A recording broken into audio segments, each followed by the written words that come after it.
কোনো অভিযোগ প্রমাণিত হলে অভিনয়শিল্পী সংঘ কড়া নিয়ম অনুসরণ করত। অভিযুক্ত শিল্পীদের সংগঠন থেকে বহিষ্কার করা হতো।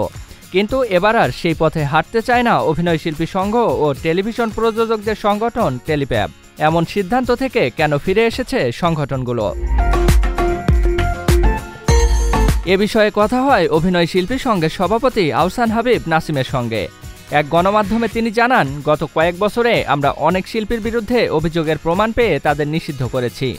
প্রসূন আজাদ, অ্যালেন শুভ্র, সারিকা, তাদের বিরুদ্ধে অনেক কঠোর হওয়ায় তাদের জন্য কিন্তু পথ চলা কঠিন হয়ে যায়। আপনারা এই অভিনয় শিল্পীদের দিকে তাকান, তাদের এখন কি অবস্থা। কিন্তু তুলনামূলক চিত্র দেখলে দেখা যাবে অন্য সংগঠন কিন্তু এতটা কঠোর হয়নি তাদের সদস্য নিয়ে।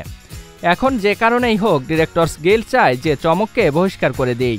সেটা না মানায় তারা নিজেরাই এই অযৌক্তিক সিদ্ধান্ত নিয়েছে। এখন এটা পারে না, চাইলে তারা নিজেদের সংগঠনের সদস্যদের সতর্ক করতে পারে। তাকে নিয়ে কাজ করা যাবে না, যেটা আমরা আমাদের প্রেস রিলিজেও বলেছি। অভিনয় শিল্পীদের কেন নিষিদ্ধ করা হবে না সেই প্রসঙ্গে অভিনয় শিল্পী সংঘের 23 আগস্টের প্রেস রিলিজে বলা হয়, সংগঠনকে সদস্যরা ভয় পাবে না, বরং ভালোবাসবে, নিরাপদ আশ্রয়স্থল মনে করবে। কেউ কেউ কখনো ভুল করতে পারে, অন্যায় করতে পারে, আমরা তাকে সংশোধনের চেষ্টা করব, সঠিক পথ বাতলে দেওয়ার চেষ্টা করব, কিন্তু কখনোই গলা টিপে ধরব না। ভুল শুধরে নেওয়ার, সংশোধন হওয়ার যথেষ্ট সময় সুযোগ পাওয়া সত্ত্বেও যদি সংশোধন না হয় তখন হয়তো সংগঠন কঠোর হতে পারে, তার আগে নয়। Television programme producers association of বাংলাদেশের সভাপতি মনোয়ার পাঠান মনে করেন, মিডিয়া অঙ্গনের সবাই মিলে একটি পরিবার। এই পরিবারে যে কোনো সমস্যা হলে সেটা নিজেরাই আলোচনা করে সমাধান করা উচিত। এর লক্ষ্য হওয়া উচিত সুস্থ পরিবেশ বজায় রাখা। চমকের বিরুদ্ধে আগে কোনো অভিযোগ টেলিপ্যাব পেয়েছে কিনা জানতে চাইলে মনোয়ার পাঠান বলেন, এর আগে কেউ চমককে নিয়ে কোনো অভিযোগ করেননি, প্রথম অভিযোগ পেয়েছি।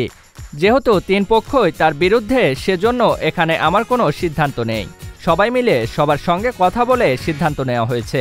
সেটা সবার কাছেই যৌক্তিক মনে হয়েছে, কারণ আমরা কেউ চাই না নতুন কেউ অকালেই ঝরে পড়ুক, আবার এটাও চাই না নতুন কেউ অন্যায় করে ছাড় পাক। সবার চাওয়াকে গুরুত্ব দিয়ে চমককে নিয়ে সবার আগের সিদ্ধান্ত সঠিক মনে হয়েছিল।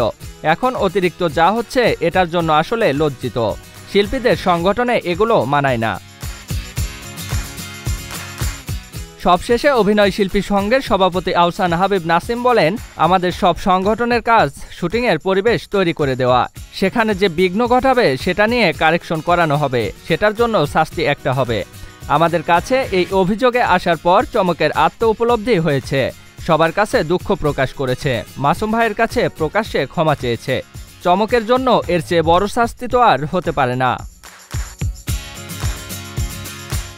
এখন থেকে কোনো অভিনেত্রীর বিরুদ্ধে কোনো অভিযোগ প্রমাণিত হলেও অভিনয় শিল্পী সংঘ কড়া নিয়ম অনুসরণ করবে না।